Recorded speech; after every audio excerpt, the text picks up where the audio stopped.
Let's talk about Nightmare on Elm Street.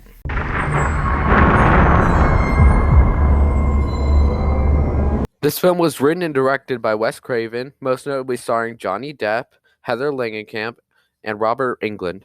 Released in November 16th of 1984 with a runtime of 91 minutes. This film follows the Thompson sisters along with Glenn. Basically, what's happening is they realize that there is an entity with a green and red ugly sweater stalking them, known as Freddy Krueger. Okay, let's start with the positives. This film is creepy as hell just from the opening scene alone. This film doesn't hold back with the scares, and there's a lot to take in. This film is super creepy on the visual side. It has incredible cinematography, and it's super graphic, so be warned on that one. This film has really good characters, especially Nancy. She is a really well-rounded and also a really smart character. She doesn't make really stupid decisions. She knows how to get her way out of these situations, and she develops really well throughout this film.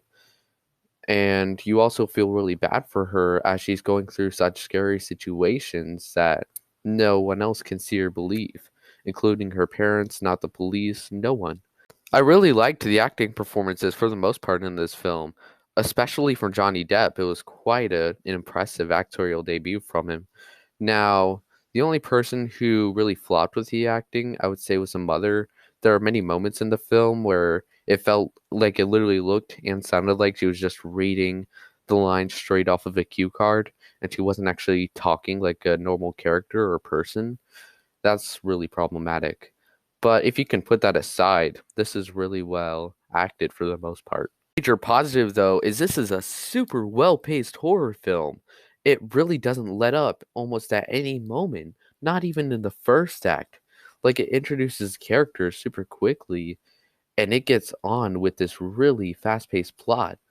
Like it's literally revolves around Freddy Krueger attacking people in their dreams. So people literally have to avoid sleeping for super long periods of time until they can figure out how to solve this conflict.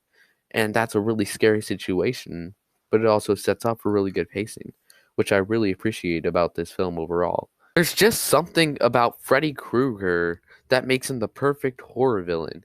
He has super razor sharp claws on his hands. He has a burned face, and he literally has such a sick and twisted demeanor. He gets such a pleasure out of tormenting these teenagers and framing other people for murder. And it's so creepy. As far as negatives go with this film, I was pretty disappointed by Glenn's character. It's not that Johnny Depp did a bad job of acting, it was really just that he didn't contribute anything to this film. It was largely just him being Nancy's boyfriend. Like, there was even a moment in the film when Nancy was asking him to wake him up if something went wrong and Freddy started attacking her, but he just fell asleep himself. He just didn't contribute anything. He was largely just Nancy's boyfriend, as I said. There's really nothing to him besides that. If you can put the negatives aside, though, this is a really well crafted horror film with really good pacing, along with a really great buildup of suspense.